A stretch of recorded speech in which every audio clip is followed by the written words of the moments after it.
Welcome to Gospel Truth with Andrew Wommack, a teaching ministry that focuses on God's unconditional love and grace. And now, here's Andrew. Welcome to another very special edition of our Gospel Truth broadcast. We're here in our lodge at our property, the sanctuary, and praise God, we are finally in the process of developing this 157 acres into a Bible college that I believe is going to impact the world. And yesterday I started interviewing Dr. Grady McMurtry, and basically I just asked you to kind of introduce how you came to this. You talked about you started out with an interest in scientific things and actually taught evolution from 7th grade all the way up through a graduate level. And then you got born again, and immediately your philosophy of evolution and Christianity conflicted, and I think after 16 months you finally came around to recognizing you must be a creationist. After 16 months I came to the realization that there's no science to support evolution. And the night that occurred was the night that I asked myself one last question, which was, could the law of gravity ever evolve? And I could think of no way that gravity could be anything less than it is. It's the universal force. It exists everywhere in the universe. As a matter of fact, it is the actual physical entity in the universe that demonstrates how God the Holy Spirit can be omnipresent. Because there's nowhere that gravity doesn't exist. Yeah. And so once you realize that gravity could not have come from something less, that it had to come into existence whole and complete, created, then you realize that every other law of science is exactly the same way. The laws of thermodynamics, the laws of genetics, the laws of motion, and so forth. And you've seen those commercials where, you got 1,000,000 dominoes and you just tip one and the whole thing falls, right?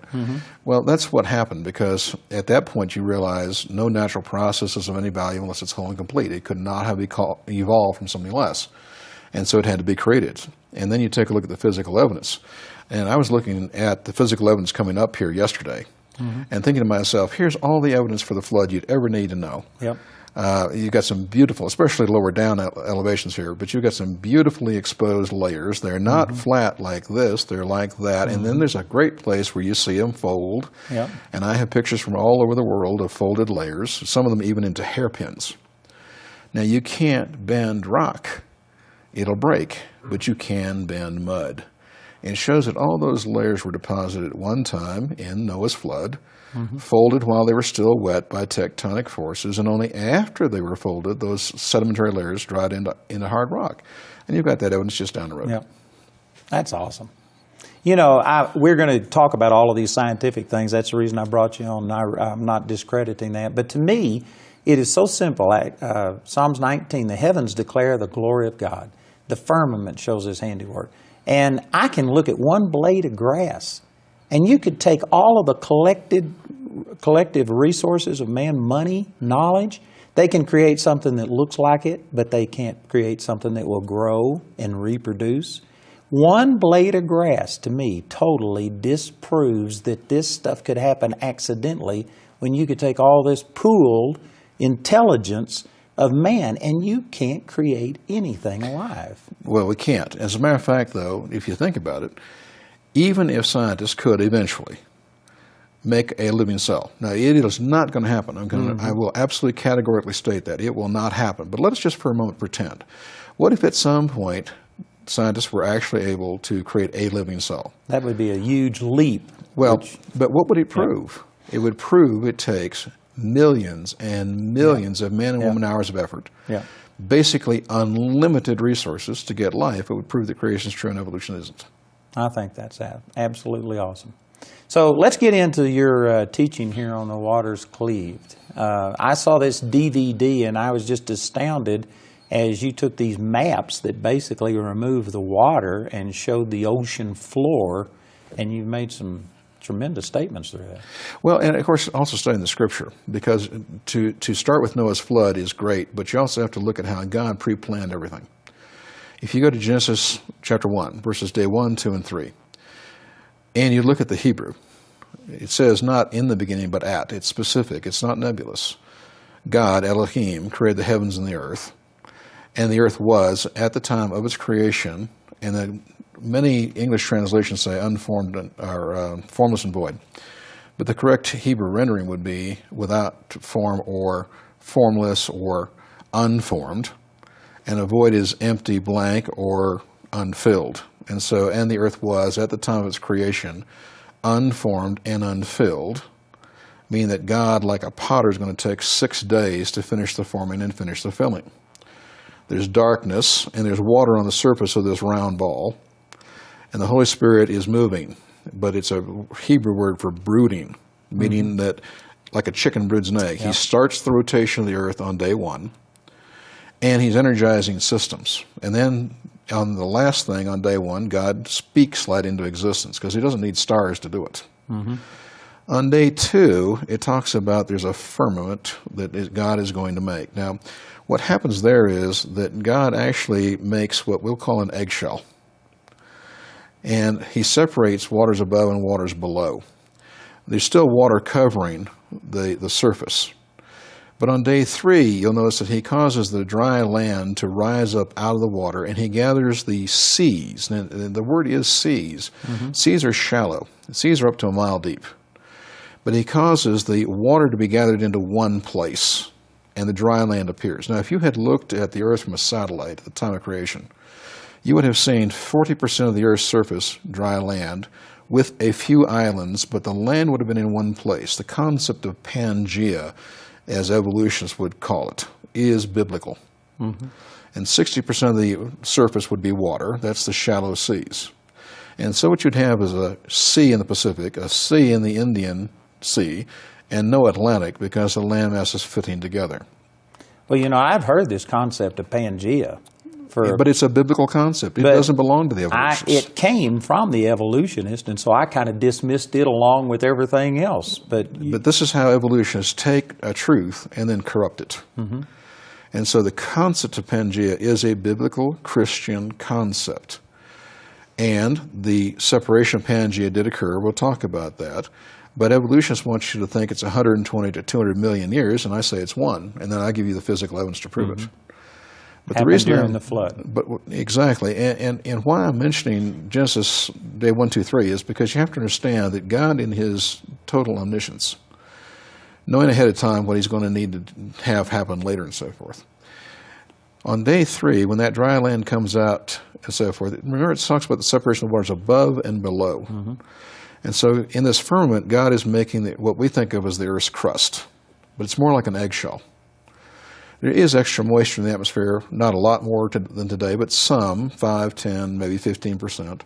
There's shallow seas 1 mile deep in the Indian and the Pacific, no Atlantic, the concept of Pangea. But 10 miles down, underneath that eggshell, there's a layer of water a mile deep. In 1909, we actually found the physical evidence of that existence. Today, we now know that there's still large pockets of water that are down there that never came up the first time. Today, we now know that there's at least 5 to 6 times more water in the crust than is on the crust. This really is the water planet. But when you go down 10 miles, the Earth gets warmer at 90 degrees per mile as you go down initially. So that water is at 900 degrees Fahrenheit. Wow. Now, simplistically, it's super hot water. It's actually called supercritical water, but it's simply hot water above 212 that's liquid. Now, how does that happen? I thought it would turn to steam. Just like a pressure cooker. But you have a pressure cooker. Okay. You're familiar with those. And you know that if you keep enough pressure on water, you can get water that's liquid up to, say, 280 in a kitchen and so forth. Okay. And some people will understand about a pressure cooker that didn't hold on. And it destroys the kitchen. Well, that's because liquid steam, and that's what this is, liquid steam is perhaps the second most powerful force in nature behind atomic energy. I mean, we launch planes on a U.S. aircraft carrier to 200 miles an hour in 2.7 seconds based on the power of liquid steam. And so this is a tremendously powerful thing. It's what causes volcanic eruptions. Hot rock doesn't explode. It's the hot water that explodes. And so God put it down there in his foreknowledge, knowing he'd need it 1,656 years later.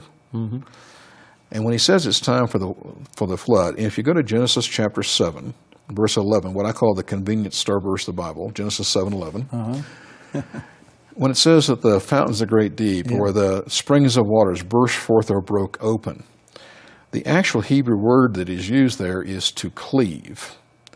Now, I'm a full-time missionary. I'm working in 20 languages on 5 continents. And I am not concerned about a translation by word, because you know as well as I do in your foreign work, there's no such thing as a perfect translation. You always lose something in the translation. And so what I'm concerned about is an interpretation by concept. And the concept there is, the Hebrew word is cleave. Now, to cleave means to come into a knife edge. Meat cleaver is a big meat knife, right? And so what it says is the water's knifed through from below at the time of the flood. And, of course, when you see the maps that we have showing the earth with no water, and these are highly detailed maps of the earth's surface without water, we've extracted it all. You can see the actual proof of where the water's knifed through from below. You can see how the continents were separated. You can see that they would float rapidly because they're on a layer of water, just as a boat pushing away from a dock is very easy. A child can push a boat away from a dock. So since the continents, although they're in one piece to start with, when they're knifed through from below, break the continents up into smaller pieces, they're big boats. We call them continents, but they're just big boats. And because they're on a layer of water, they can slide away very, very quickly. And as the water comes up, the continents are moving apart. But as the waters come up, just like a boat with a hole in it, the water goes up, the boat goes down. And so the continents are sliding apart rapidly. This only takes 1 year. But they're also settling, because as the water's coming out from underneath, they're trading places. So the water comes out, is now on top, the land sinks down, locks in. The King James Bible has a very interesting term. It says that the surface of the earth is supported on pillars and sockets. That's the King James Version. If you think about it, when this eggshell breaks apart and then is sinking because the water's coming out from underneath, it's not going to be two flat surfaces meeting each other and squeezing it all out. Instead, it's going to be like knuckles, if you allow me. So in between these two knuckles will be that's a socket. This knuckle is a pillar. And so it comes in and locks in this way, but that leaves space in here where water is trapped, and we've still found that. We've found a sea of water underneath the Gobi Desert, but it's miles down.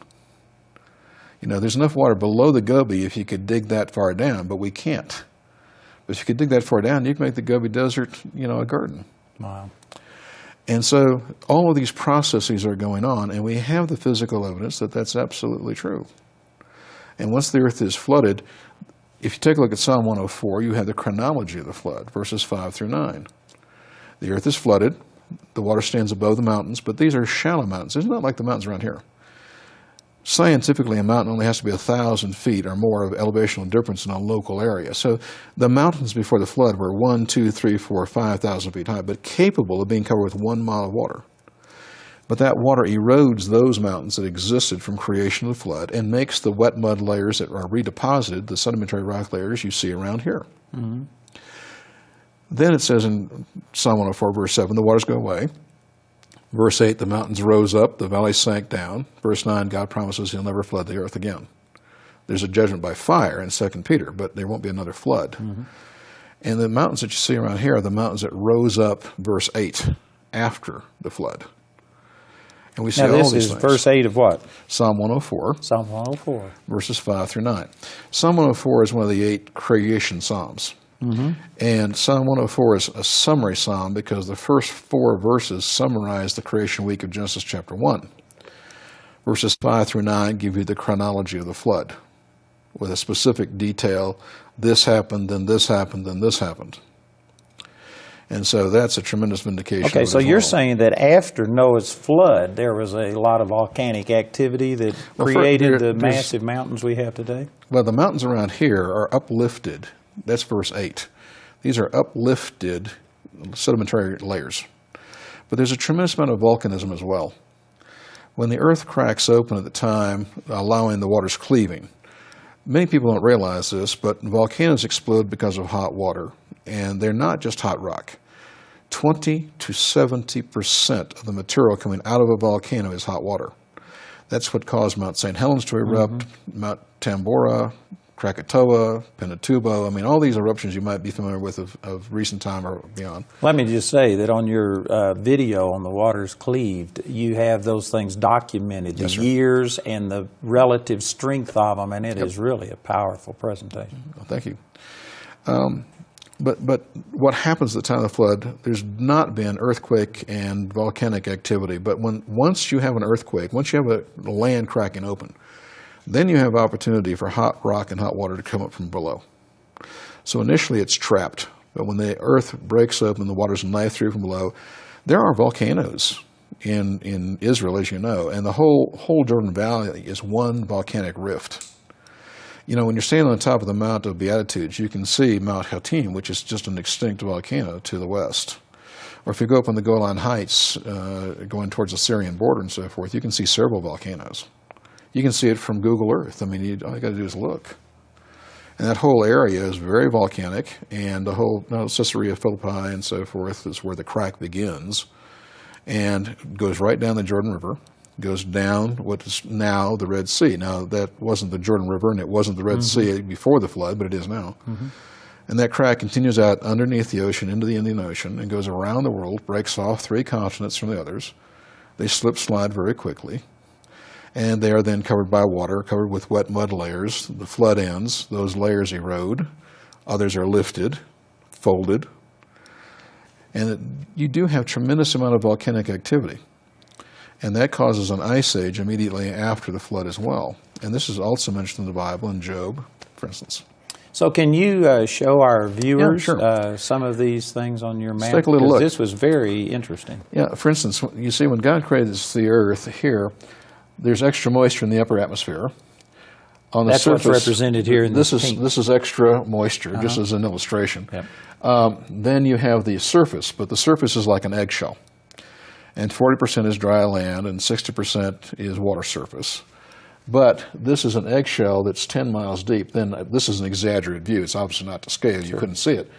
But then there's this layer of water down below that's a mile deep. And then below that, you have the rest of the earth. Now, all of these things are established in Scripture, such as the fountains of the deep were broken up. And that's what it's referring to, is this layer of water down below here. And people just skip over that, but the Bible is very accurate, scientific. Exactly. That's why I mentioned day 1, day 2, day 3, because it talks about how God creates the earth. Then he creates this layer with waters above and below, causes the dry land to come out, the separation of the waters, and Pangea is a biblical concept. And then 1,656 years later, that water is going to come up from below. And that's what's going to cause that one supercontinent to be broken up into smaller ones, allow them to move rapidly in only 1 year. Remember, the earth is only covered with water for 300 days. If you just simply take a look at the scriptures and simply read chapter 7, chapter 8, they're in the ark a total of 377 days, 370 from the day the waters start to come out. But the water only covers the earth for 300. Okay. I've added all that up. Well, that's just it. So you've got your waters above, and then down below, the waters below, meaning underneath, and then the shallow seas on the surface. Now, these are highly detailed maps of the Earth's surface with the water removed.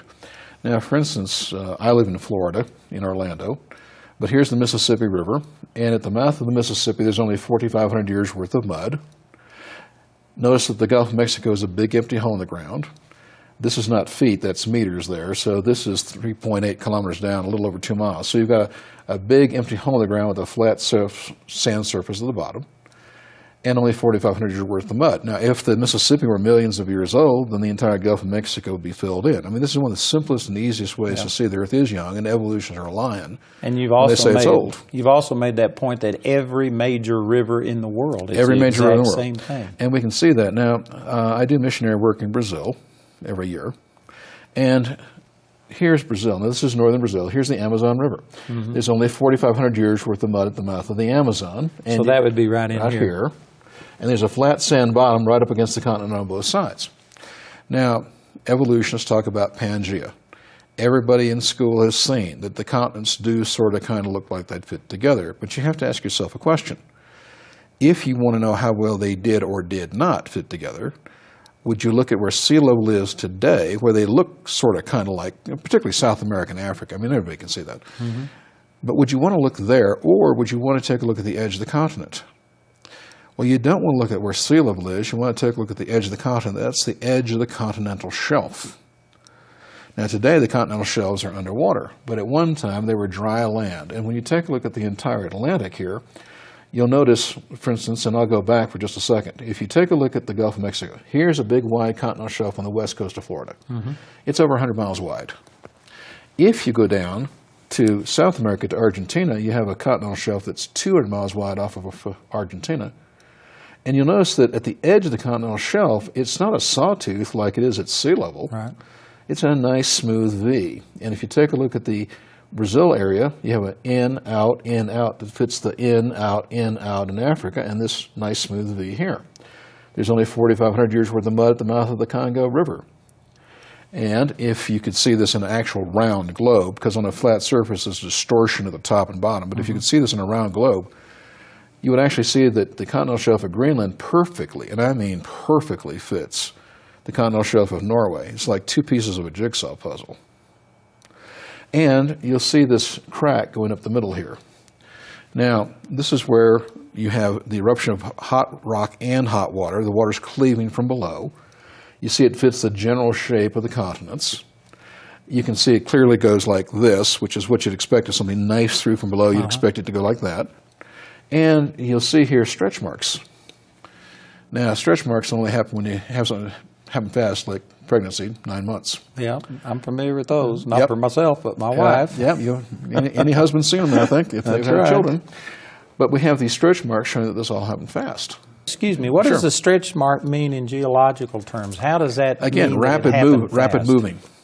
Now, evolutionists would want you to believe that this occurred slowly and gradually. But if that were true, just think with me for a second. If the continents fit together, moved apart as they claim, at 1.5 inches, 2 inches per year for 120, 200 million years, it depends on the evolutionists you ask, then think about this. Mud would wash in from the sides because rain would fall on the continents. Mud would wash in from the sides, from both sides, and you'd have a thick layer of mud going across there. But there's no thick layer of mud. Look carefully. Andrew, you see here? This is a flat sand bottom off of Africa and Europe. Here you have a flat sand bottom. As I mentioned, again, the Amazon River has 4,500 years worth of mud, but there's a flat sand bottom on both sides. Same thing with the North American continent here. There is no thick layer of mud. Their story, if you excuse the expression, doesn't hold water. Yeah. It shows that this didn't happen. We are just nearly out of time, but this is, I want to ask you this question. We'll start tomorrow's broadcast with this. How do the evolutionists deal with these things you've just mentioned? I guess that they probably suppress it or ignore it. There isn't a good explanation. I think that's very good. They suppress, they ignore, or they try to tell fairy tales for adults. Okay. Well, we're going to have to take that up tomorrow. We're just about out of time. But I tell you what, this one little point right here is tremendous. And I believe it makes a great case for creationism instead of evolution. So we're going to continue with this interview tomorrow. I encourage you to listen then. And also, we're offering Grady's DVD that he has on the waters cleaved, and it is a powerful thing that will go into all of this and actually show it in better than we're able to do during this interview. And our announcer is going to give you information about how you can get that DVD. Also, there's some information about his website, and it is a tremendous website with a lot of resources. He's got a lot of materials on much more than just this one point. And so it would be a real blessing to you. I encourage you to listen to our announcer, call us or write us, request this DVD, and also check out his website. That information is on your screen. And then join us again tomorrow as we continue the gospel truth. Andrew's complete teaching titled Christian Philosophy is available in a brand new book for a gift of any amount. This teaching is also available in a companion study guide that's perfect for home groups, Sunday schools, and for individual study. It's been designed so that anyone, anywhere, at any time can reach an unbeliever, disciple a new believer, or grow with others in the Lord. Not only is the entire teaching included in the study guide, you can also print off as many copies as you like when you download the PDF files from the included data CD. This valuable resource is available for a gift of $35 or more. Or you can get this teaching on either CD or DVD as seen on TV. Each is available for a gift of any amount. The fifth audio teaching in today's series is titled Creation versus Evolution, Part 1. It's available for a gift of any amount when you write or call. We encourage everyone to give, but if you're simply unable to afford it, Andrew and his partners will provide this fifth CD free of charge. On today's program, Andrew interviewed Dr. Grady McMurtry about his DVD titled The Waters Cleaved. To get your copy of this DVD, go to awmi.net and click on Today's TV Offer. You can use your credit card to order resources through our website at awmi.net. And while you're there, you can discover more product details and download additional free resources. Or you can order through our helpline Monday through Friday from 4:30 a.m. to 9:30 p.m. Mountain Time. Our helpline number is 719-635-1111. If the lines are busy, remember you can order ministry materials 24 hours a day, 7 days a week at awmi.net. To write us, use the address on your screen. We appreciate your generosity and hope to hear from you today.